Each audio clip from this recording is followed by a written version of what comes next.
type your questions into the chat, and we'll be sure and try and get to them. And before I hand the program over to Greg, I want to say on a personal note how much I appreciate what Ian, Nikki, Greg, and Dilshan have done for us. We really appreciate y'all taking the time. I was looking back at my calendar, and we actually started working on this probably back the first part of September.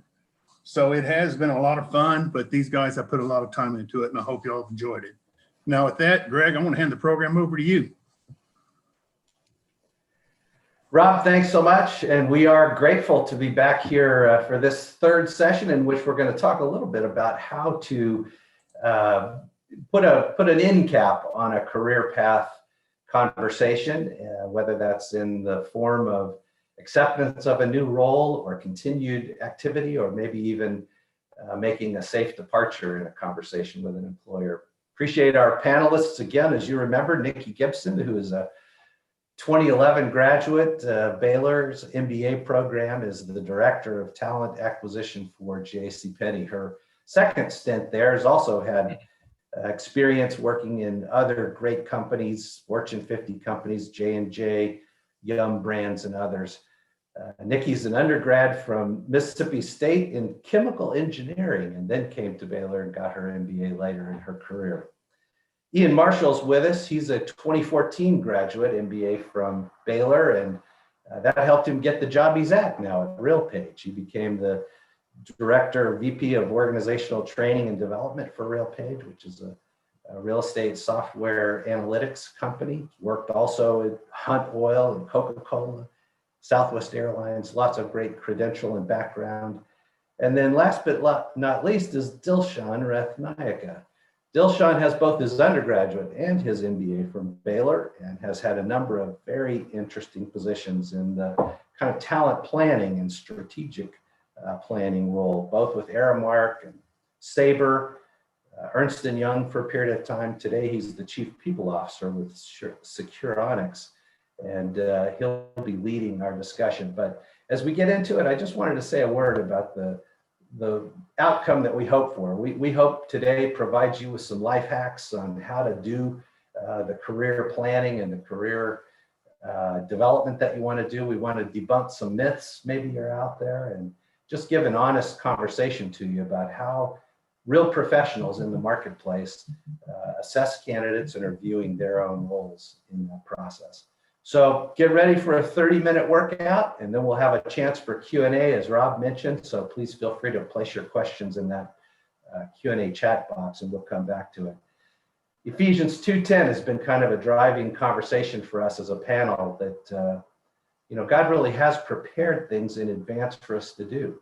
And in light of that, we want to think about this opportunity to build careers and move in directions that not only give us the kind of resources and professional development and experience that we would like, but also to remember that really work and faith are intertwined, and how we activate that in the marketplace as kingdom builders and followers of Christ can be enhanced by our discussion today. So without more delay, Dilshan, let me turn it over to you. Thank you, Greg. Got my video on here. So I'm honored to be here, team. This is important to me, Nikki and Ian. We have also had our own career transitions, and it's truly a privilege to be here presenting. So this is the third session of a three-part session. So we started with the pre-game, which was discovery and planning. And it's an area that most people don't attend to. They go right into the game. And we told our participation last time that was important. The last session was the game, the activity of going into the execution and the mental agility required. So Nikki and I covered that. And today we'll cover adjourning and renewing, another important part, and also unattended part that is very important. And both Nikki and Ian covered that. But before we go into that, we'll just cover what we covered last week. So we talked about execution, how important it is. And Nikki did this part about who's in the game, you, the player, the recruiter as coach, the owner being the hiring manager, and the fans, and how all these stakeholders are critical in how you manage yourself in that particular area that is ever so critical in you landing a job. And then I went into this agility mindset, in summary, and I won't drain the slides, is that as you go through your job search, each of you know that it takes a amount of energy and some level of strain, but keeping your thoughts together, being committed to that agenda, finding energy around the activity is important. And we covered that last time, and we might touch on it today a little bit as we finish up this presentation. But let me hand over to Nikki, who will actually get into the content of today's presentation, which is adjourning and renewing.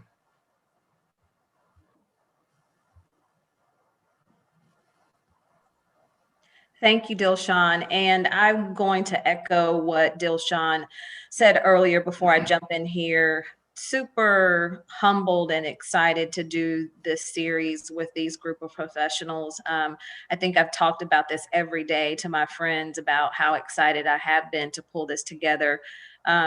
I have a motto that, what I want to do is make a difference in people's lives. And I think I have got the best job to do that, being on the recruiting and talent acquisition side. But as Dilshan said, we've talked about the planning, we've been in the game. Now let's talk about we're at the end. We're at the end. And so I'm going to talk a little bit about what we call adjourning. And what this entails is really about the job is yours. I'll talk a little bit about what that looks like. I'll talk about the breakup, your exit from an organization. And then I'll talk a little bit about the other breakup when you don't get the job.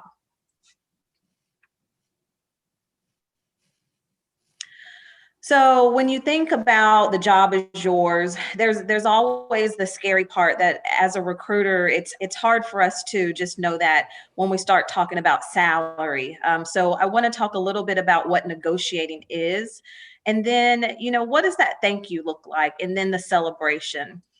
So Dilshan mentioned earlier that we've all had our own career transitions, and I'm going to use my own personal story to kind of walk you through all of these different steps. I think that'll give you a really good sense for what this really looks like. I'm actually a 3-timer at JCPenney. I worked for the company over 10 years ago.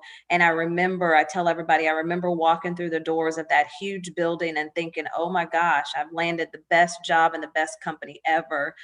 And then I left there, went and worked a couple other places. And then by luck, I wouldn't say luck, I would just say God does have a plan. I was actually laid off from my position at a restaurant company.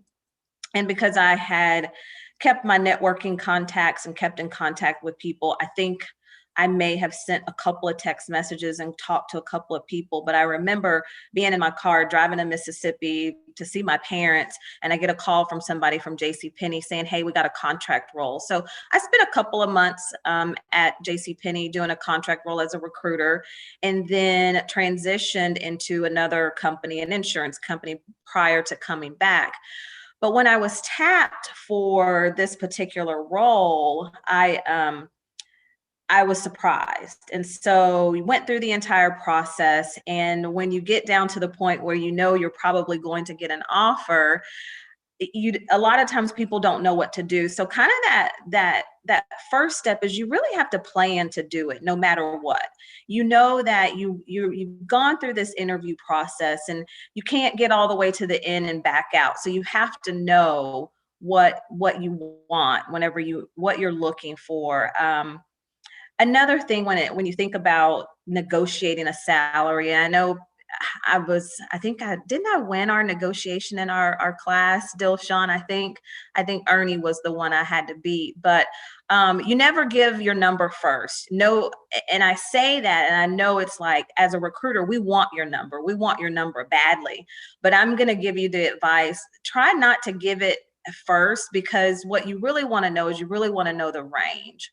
The other thing is, think about your worth. You have to do a little bit of research on what the job actually entails. And what do you bring to the table? So do the research on the role and know what you're bringing to the table. So I'll transition back to my own self. So having worked in talent acquisition at JCPenney, obviously I had a little bit of insight into what the role would pay. I also knew what my number was. And I will be honest, I gave a range. I didn't give an exact number about how much money I was making. I did give a range. And obviously it's weird when you're being recruited by a recruiter, but I knew how to navigate that pretty easily. And I also didn't make it personal. And so I know that's where you're like, but money is all about me. It's about what I need. Well, it is, but also you have to think about it from a business perspective. You have to think about there's a budget. There's always a budget. Just remember that there's always a budget in mind. And that's why you have to go back to number 3 and do the research, know what your worth is, how much, what do you offer, and think ahead. So that think ahead piece is really about where do you know that you're coming in. For myself, I knew that I would be coming in October, the end of the year, wouldn't get a merit increase, probably not a bonus, not in 2020. So I was thinking ahead of, if I don't get the salary that I'm wanting, what else can I get? So that's what that thinking ahead is. And then also looking at your own personal finances and kind of looking into the future to see, okay, I know that inflation is this. I know that this is happening. I know that this is happening. I know I have to have this amount of money in my savings, all of those things. My kids are going to college. You need to consider all those things.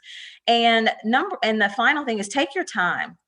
A lot of times recruiters will want you to give them an answer very quickly, but if you do all of these steps the right way, you'll have enough time to really evaluate. And I know for me, the evaluation piece is actually an Excel spreadsheet of what I'm currently making and what that future income could look like and where I would like to be in the future. So that's the piece about negotiating. And if you do it right, there won't be a lot of negotiating because you'll get the offer that you want. And so kind of flipping back to my own personal story with JCPenney, when we got to the offer stage, I was pretty clear on where I was, what I wanted. And I actually got the exact offer that I thought I would get. And the funny story about that is when I got the actual offer letter, they had thrown in a sign-on bonus. And what's so funny is because while I got the offer that I knew I was going to get and I was good with it, I really wanted a little bit more. And that's where I think the faith comes in. And sure enough, when I got the offer, the exact amount that I wanted was in the sign-on bonus.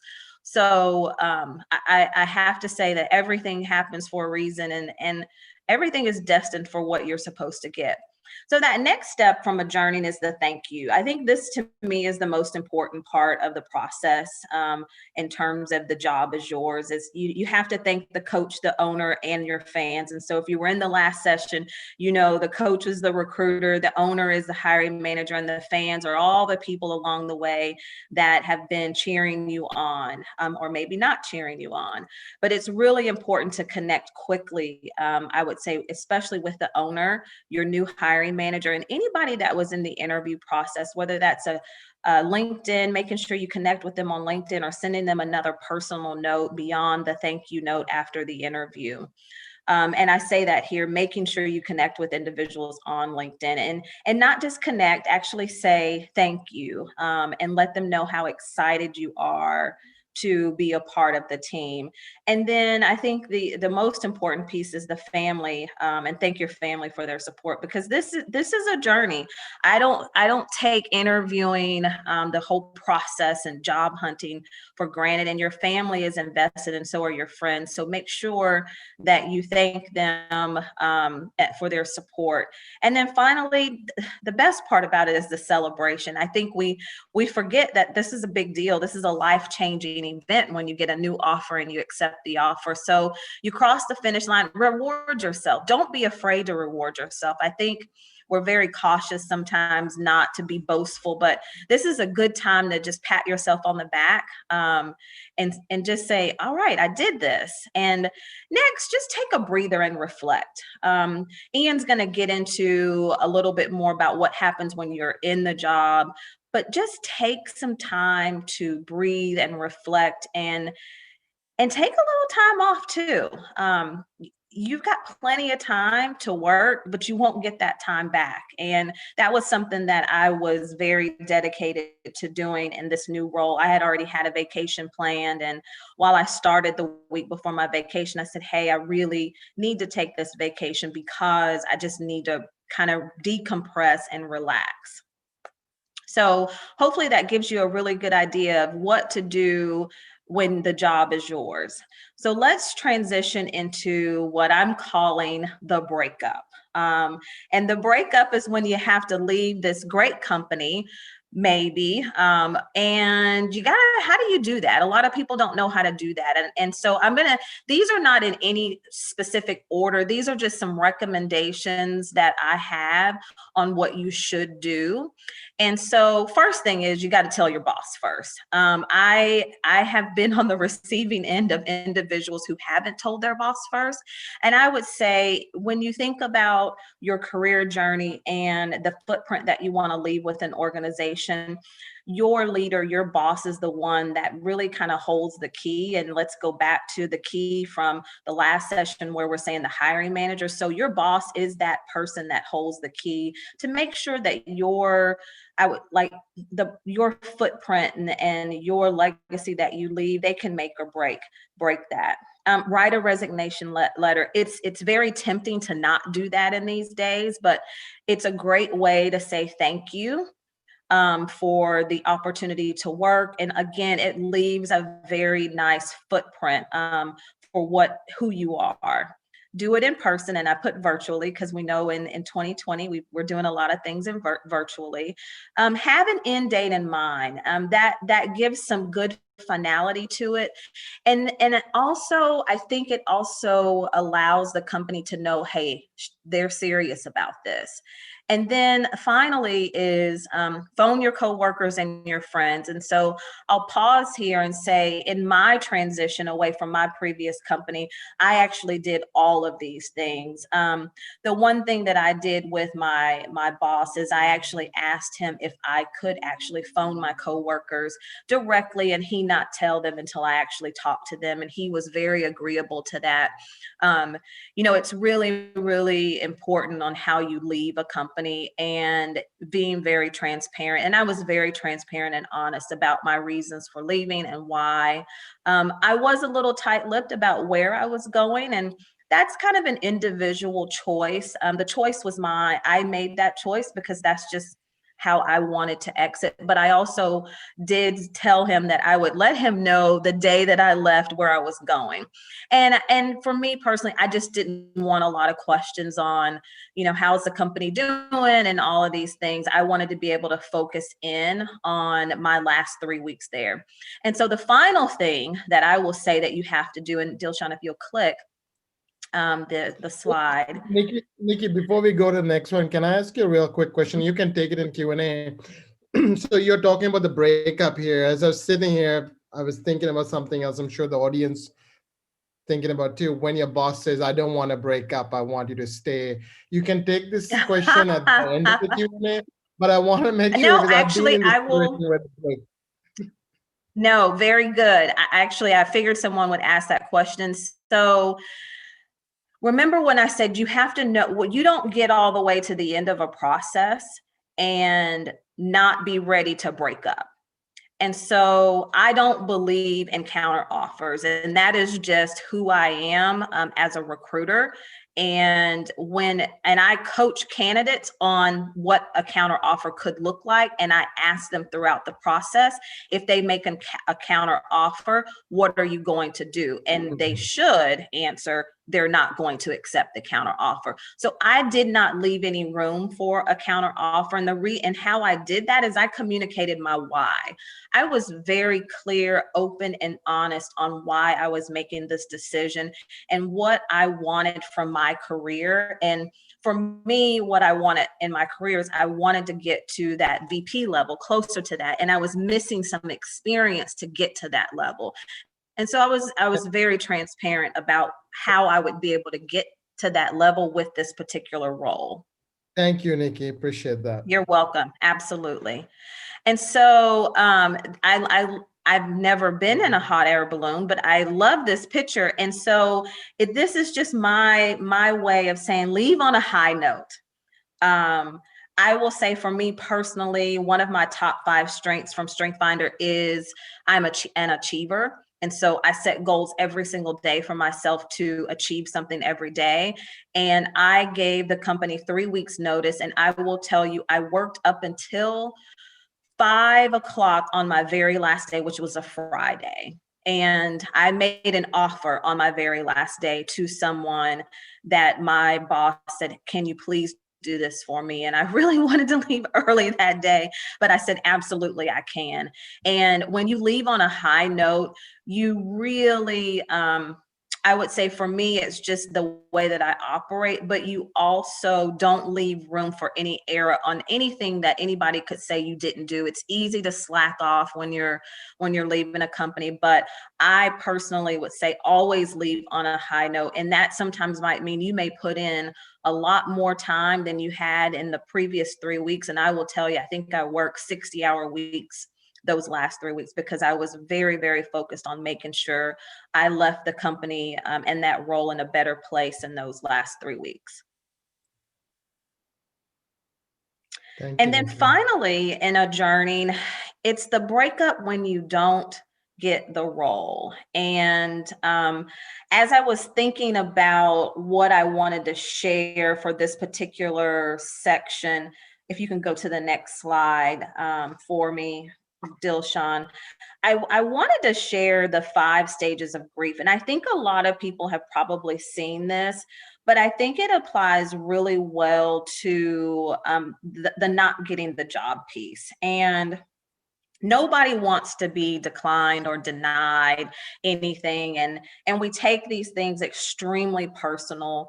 And I think that what I really want to get across here is that all of the feelings that that you will feel when you don't get the job, they're okay to feel. You're gonna feel like denial. This didn't happen to me. I thought I was the best candidate. I asked the recruiter, was I in the top 3? I know I was in the top 3. She told me so. The hiring manager had nothing but great things to say about me. You're confused, you're shocked. And if this was the one role that you really ever find that other position, that's perfectly fine to feel that way. And I've been in that position, and oddly enough, I actually interviewed at Ian's company, and while I got the role prior to JCPenney, I was interviewing there and really met some really great people, and I've known about RealPage forever, and I was like, man, I'd love to work for that company. But it didn't work out. And there was a great recruiter that I worked with, and she was very open and transparent. So, in that denial stage, you have to clear your head. You got to be willing to clear your head so that you can get the feedback to understand the why. You're going to feel angry. You're gonna feel frustrated. You may have a little bit of anxiety. I know for me, I did have some anxiety because I was a single mom. I wasn't making what I was making at my previous company as a contractor. So I was like, oh gosh, if this other role doesn't come through, what am I going to do? Yes, I have this great contract role that I'll have for at least 6 months, but it still is not from a financial standpoint where I am. So you're going to be frustrated, and you're going to have a little bit of anxiety. And then you kind of get in that, oh, the woe is me phase where you want to just quit. You want to quit. You're like, you're going to throw your hands up. You're going to feel that way. And you can't. You definitely can't do that. And I know for me, that's not something that I could do. So I went back to, if you think about our other sessions, if you were in those sessions, you kind of have to sit back, and you may have to start it all over. You got to start that plan, and you got to go through that discovery phase again. That may happen. And sometimes people will get a little depressed. I was told by a mentor friend, a colleague, she said, it's okay to have a pity party for 24 hours, but after that, you can't do it anymore. So I would say when you feel yourself kind of struggling to get out of that, get out of these stages, just remember you can stay in this, but not very long. You have to get yourself out of that. And then that final stage is acceptance. And the acceptance for me, and anytime that I've not achieved what I wanted to achieve, whether it's not getting a job, is just really going back and reflecting upon what could I have done differently, seeking that feedback and really analyzing, but also understand that you can't over-index on that feedback that you get. And we talked about that. Dilshan talked about that too, because sometimes you that feedback might not be exactly what is the most important piece of feedback to kind of hang on. So the breakup is hard, and I've been through it multiple times, but I will tell you that, again, I do believe that there is a bigger plan for us. And when those breakups and the disappointment of not getting that role happens, you have to be able to pivot into the other stages that we've talked about. And I had a girlfriend text me last night about this role she had interviewed for, and they ended up choosing an internal person, and she was really bummed and she really was excited. And I told her, I said, well, that job just wasn't for you. I said, but here's what I need for you to do. I need for you to, if you're serious about your career transition, you need to get out there and do the research. I started going through this whole presentation in my head with her, but not physically looking at it. And I told her, you can't let this one setback happen. You have to pick yourself up. And I think hopefully what you've heard throughout this entire series is there is a mental piece to this and there's a physical piece to this process. And that mental piece is the hardest piece. But if you focus in on that, then you'll be able to get to that end goal. And with that, I will be turning it over to Ian. Very good, thanks. So there's a couple things Nikki mentioned that I just want to echo. And man, I tell you, she had a ton of great detail. A couple things, I just made some quick notes. One of the things Nikki talked about is telling the boss first. And I've seen it happen both ways, where the staff has found out before the leader and vice versa. Recently have had a coworker, and I ended up knowing and finding out that this individual was leaving, and was talking to my boss about it, who then was surprised to hear that one of his direct reports was leaving. And so it's just that idea of a common courtesy, but it also, from a dynamic in the team, it just creates a weird dynamic. And it's just that idea of being able to give that boss that heads up. The other piece I think that Nikki referenced that is an interesting one is the counteroffer. Seeing it both ways, where individuals receive a counter, and then what do you do with that? Because that you are, you in some ways we have held that you buy time when you accept a counteroffer, and is that the right thing to do? And then lastly, that idea of leaving things better, leaving on a high note. I love what Nikki said. It goes back to what my mom always used to say when I was growing up, that you leave things better than you found them. And clearly Nikki has done that. I do know who we will be reaching out to as an organization if and when our recruiting team needs a new leader, because my word, given what she has brought to her organizations is fabulous. So as we make it this last step, this idea of renewing. So in the case of what we want to talk through in the next couple of minutes is this idea of whether you got the job or not, this idea of how do you renew? And I love the idea of renewing being that ability to refresh, almost take a pause, and to start to think about what do you do from here, be it if you got the job or if you did not get the job, what are some of the things that you want to focus on? And to a certain extent, I would say in either case, it's okay to give yourself a bit of a pause. If you're transitioning to a new role, we'll talk a little bit about that because I want to echo some of what Nikki mentioned. But as it relates to you didn't get the job, especially one that you really were in the final amount of running for, one that you really thought that you had, it's okay to give yourself a mental break, a moment just to regroup and renew. As this slide talks about, and then to begin the next steps in your journey. And so if you don't mind going to that next slide, the thought here is for us to really look at it from two components. And so on the left-hand side, there should be some slides that you're familiar with. And this is the idea of where do you focus if you did not get a role? And then on the right-hand side, we're going to talk a little bit about what happens if you did get the job and some preparation that you can put into place there. I think at the end of the day, similar to what Dilshan mentioned at the start of our call, is it's a mental outlook. It's a mindset that you have to be able to start to say, what is the best thing for me in my transition, and to give yourself time to really collect your thoughts and to be ready to go. I think one of the other pieces, the learning and development guy in me, one of the things that we do in just about every activity, and those of you who have been through any kind of learning, you get a lot of review. You also get a lot of questions about what did you learn from the activity? And in this scenario, sitting down to just think about what did I learn, not only about the role, but yourself. What went well? What didn't go well? I'll give you a great example. Over the last couple of times we've held these calls, we'll do a debrief call. It's not overly long call. It's just a chance for us to reflect as a group as to what went well, what do we want to do differently next time. I would encourage the same as it relates to both. If you didn't get the job, and we'll talk about it here in a second, that idea of what is it that you want to reflect upon, while on the other side of the equation is you got the job, what is it that you want to be prepared for, and that reflection of what went well and what do you want to do differently as you start to think about that. So that would be one of the keys, is that idea of starting to reflect a little bit.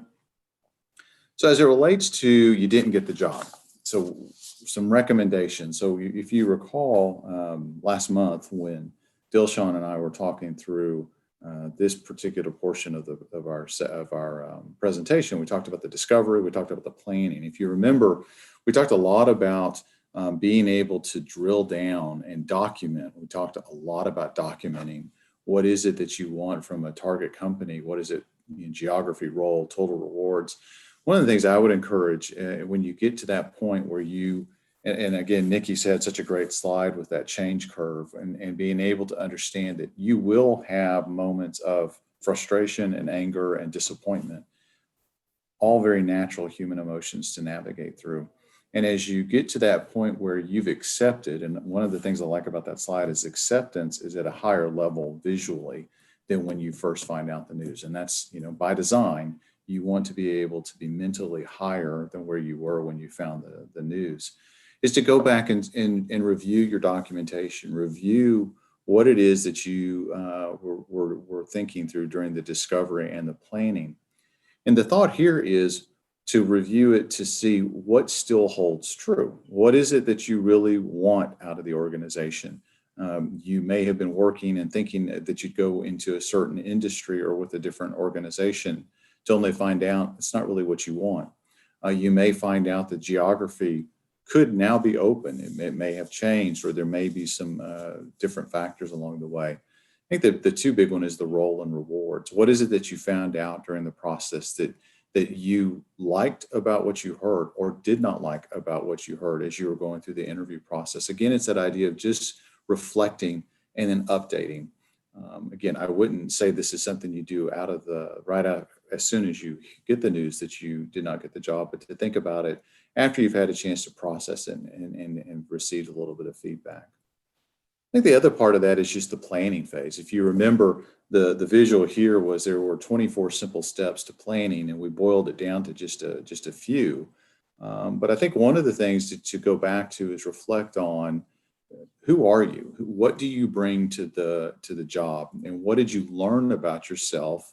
What did you hear yourself saying during the interviews that you want to make sure you really continue to stress in future interviews?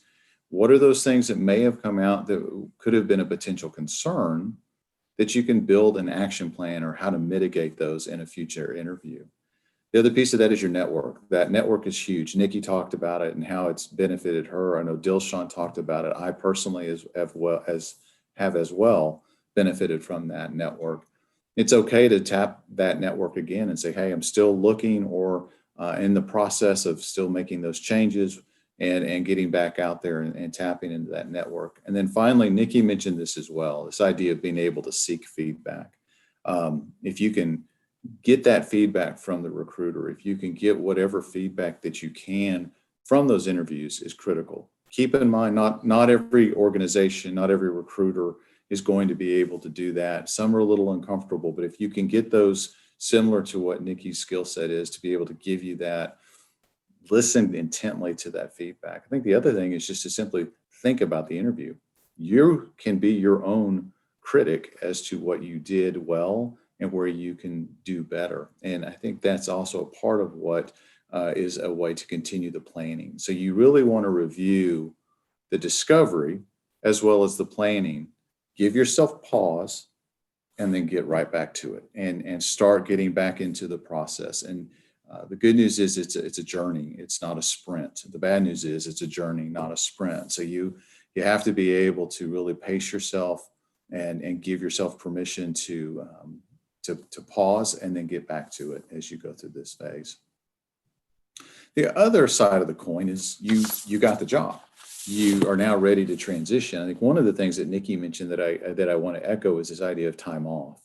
So I've benefited from making transitions in my career, and in one case did not take time off, and in another case I did have a little bit of time off between roles. And I also recognize that financially there can be a challenge to doing that. So I recognize that this is not something that can be feasible for everyone.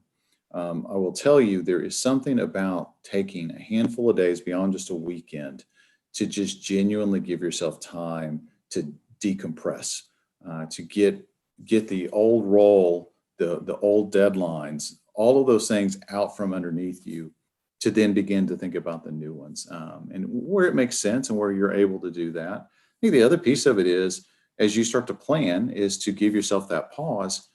Then that excitement of the new role starts to set in. And that's where you can just take some notes. What are some of the things that you want to keep an eye on? What are the pieces that you want to plan for? The hiring manager, the recruiter throughout the interview process probably gave you nuggets of what they're looking for within the organization. A great interview question to ask is, what does success look like to the hiring manager? How will you know if this role is being successfully led when I'm in it? There's a lot of great nuggets there that you can reflect on to go back and start to build out. This particular book, The First 90 Days, I've had a chance to use it in a couple different organizations. What I like about it is it's very pragmatic in its approach. And one of the things I enjoyed about it is it's not just about making a good first impression. It's about getting wins. It's about setting yourself up for success. And so there's a couple of bullet points there as to things to keep in mind. To get the knowledge about the role, to build the relationships, to get the wins, handle the transition. And I'll talk about that last bullet point here in a second. But one of the pieces in the transition that I most recently made was a chance to ask a lot of questions. So I ended up doing more question asking than I did talking, because you're taking over or you're setting up a team or you're part of a team. Ask tons of questions and then listen to what's being said. And the other piece of it is, don't try to boil the ocean. I use that illustration a lot with my team, with those that I've worked with. You can create a laundry list of things that need to get fixed. 10, 15, 20 different items in the course of the first 30 days, 60 or 90 days. That's a large task. What are those couple of things that can be a quick win that builds momentum? If you can get a couple of those, then you're getting success. Success builds momentum. Momentum helps with change. The other piece of that is it's not something that has to be done overnight. That's why you do a few goals, and that goes back to that idea of not trying to boil the ocean.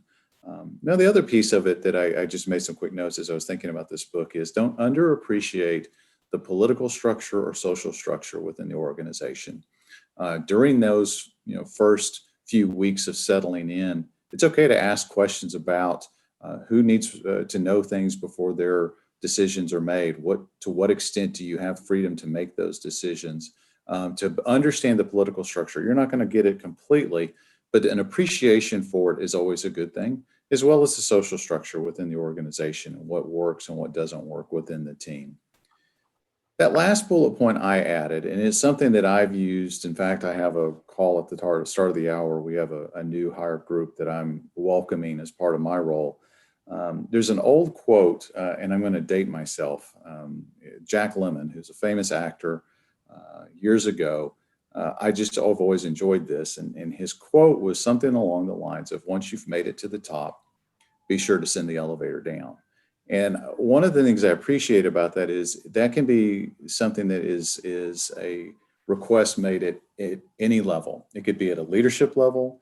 It can be in a challenging situation. It can be in a new job. Once you've had the opportunity to get that success and you see someone transition into the role, or you see someone who is struggling, send the elevator down. I think one of the big pieces of that is being able to be the hands and feet of Christ through our process here, and being able to illustrate to those around us that even though you're successful, you want to help others out.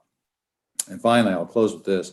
Whatever happens, whether you get the role or not, I remember years ago, when I've been married to my wife now 26 years, and I've had chances to go for different roles and different jobs and organizations. And along the path, when something doesn't work out, that disappointment would set in, or when a new role does happen, and the excitement.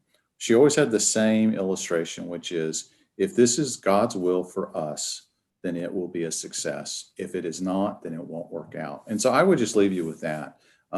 If you have prayerfully considered this transition, if you're doing what you believe to be the right thing, sometimes things don't work out, and that's okay. Disappointing as it may be, I think that's a big piece of it. And when it does, give praise, give thanks, and then go after it. And so I would just close with that. It's something that's helped guide me over the course of my career as well. So with that, I believe the next slide, I'm going to turn it back over to Greg. We have some questions and go from there. Thank you, Ian. We do. And for all of you who've been with us for all three sessions, I hope you've enjoyed having access to the kind of expertise and experience that are represented here. Nikki in the talent acquisition space, Ian certainly around talent development and training, and Dilshan with more of a strategic and talent planning perspective at the chief people officer level. Really grateful for their involvement. We do have a few questions.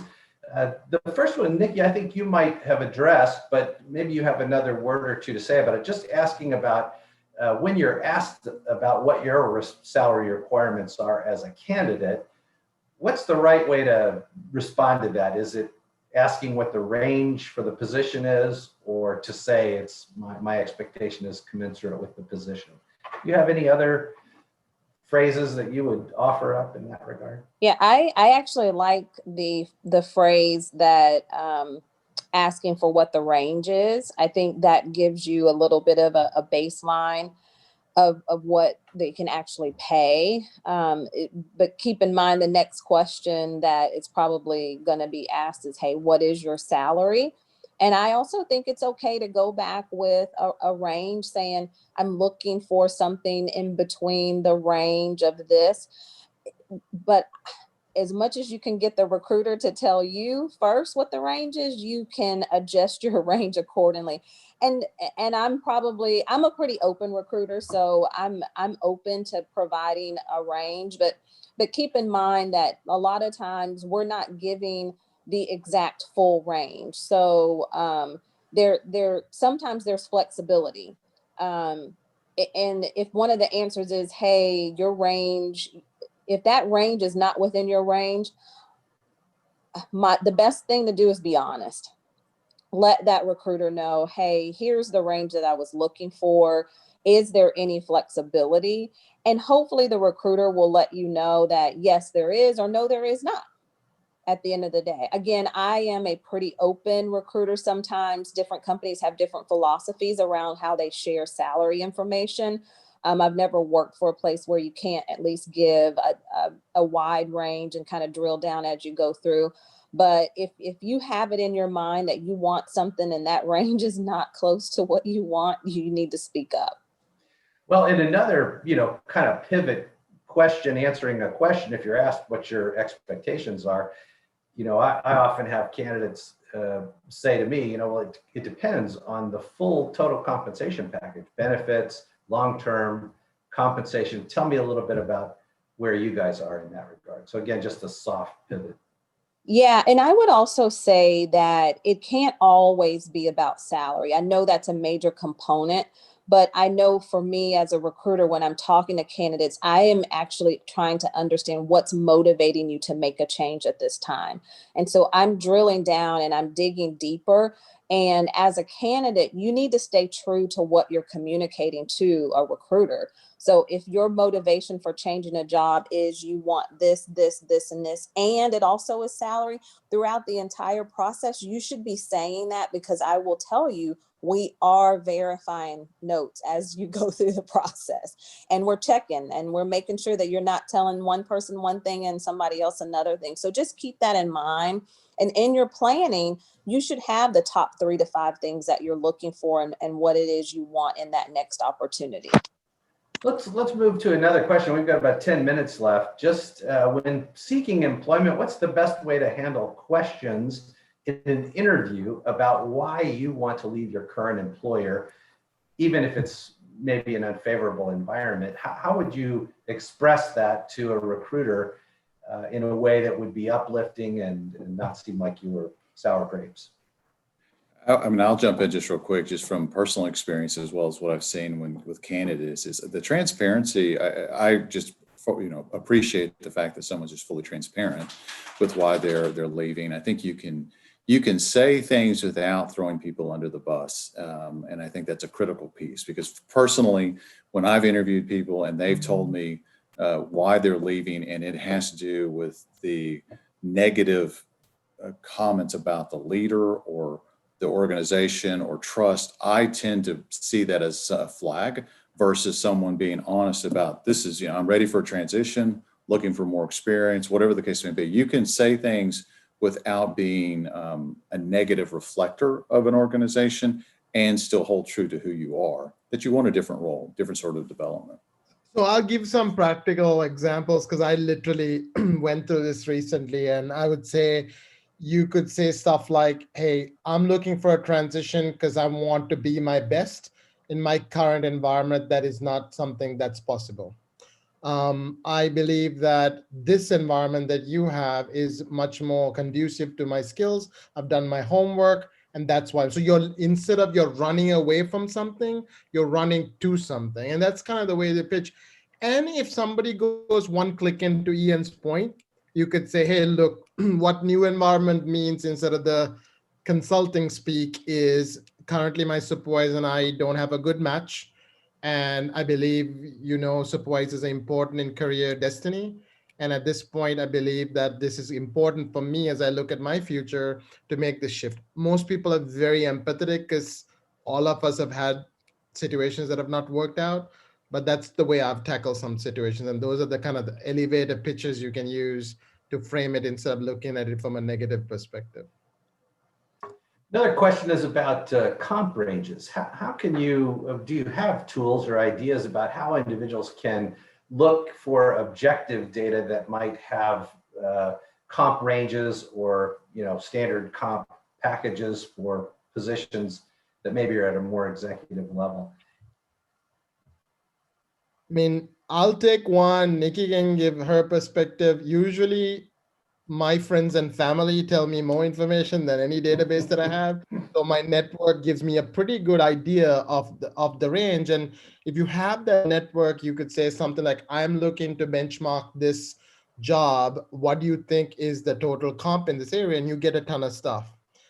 To be honest with you, besides that, I have executive recruiters who I know who clearly knock me down into places that I don't want to be, because they know the market besides what's even reported on any kind of database, because the market and the demand supply curves are happening as they speak. So that's the third one. And the second one is just kind of data available out there on Google. There's tons of, payscale.com, glassdoor.com. You can look at it, but just do know that those are self-reported data points and not always the most accurate. So you'll have to take a 3-prong approach to go back into the isolation of what you want to achieve. Nikki, you want to take a stab at? Yeah, I ditto what Dilshan said. I wouldn't have said anything different than what he said. I think the recruiter and the family and friends is going to be your best bet to get a real sense for what market probably looks like. And you can compare it to the online Google, salary.com, Glassdoor. But at an executive level, you're going to be hard pressed to find detailed information like that. Maybe at a director, senior manager level, you'll get that information online, but most of that executive stuff you're going to get directly from individuals who are talking to these types of candidates. And I would just add to that, as a headhunter, as a recruiter that you might be working with, those are individuals that have a pretty good feel for the pulse of the industry. Dilshan's right, reported information, surveys, and so on are backward looking. Often the recruiters who are active in that space can give you a pretty good idea of what's going on. So I'll say one more thing to that. So once you get your database kind of cleared and you're talking to Nikki, because Nick, you have the data and then you have your opinion and then you have Nikki, you could apply a discount or a surcharge to your comp and Nikki will react to that. And when she reacts to that, you'll know where her reservation aspiration points generally are, and you can try to attain some data by that particular engagement. You obviously don't want to take swings like 20%, which is some, Nikki will say, I'm going to move on to the next candidate. But you, within a reasonable margin of error, you can start to see where their batting average is. There's a question about sort of maybe just a distilled down answer around what in a 15 to 30 minute.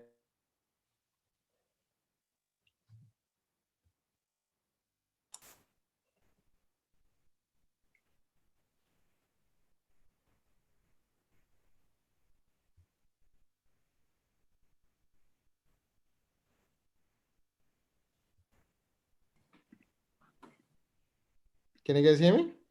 I think Greg froze. I think Greg froze. Yes, can hear you. It was going to be a stellar question. Let's see. Ian, you want to take a question? I can't see that. What is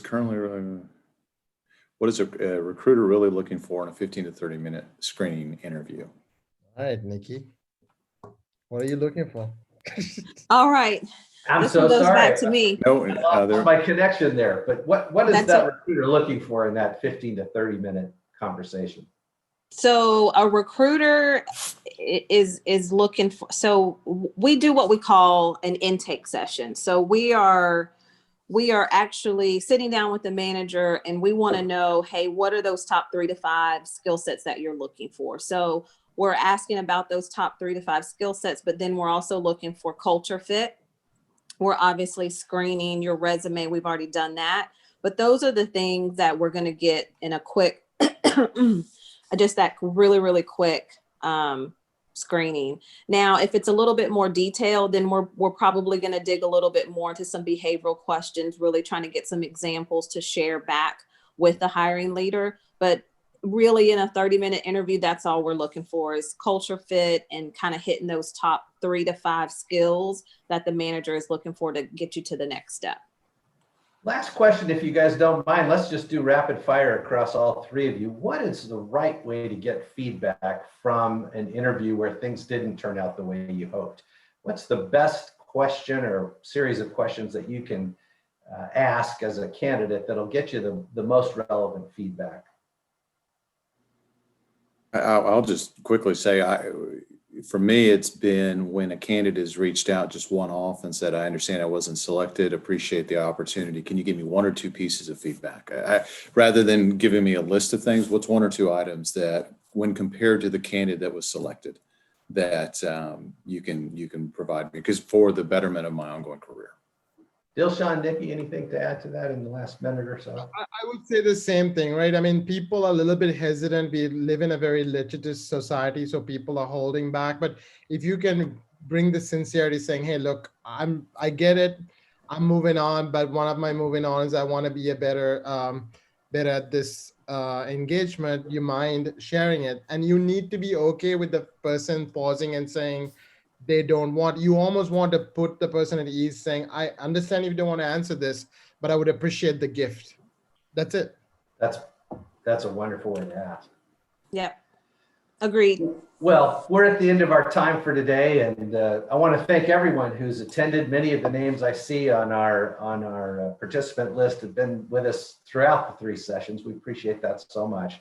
To our panelists, grateful for you. To Tessa Jameson, who's really the brains behind the technology, the operation, Rob Ingram, and the Baylor Alumni Engagement Office at Baylor that have been so gracious in helping us plan and execute this. We want to do more of these kinds of things in the future, and look forward to your feedback as attendees, listeners, as to how we can be the most helpful to you.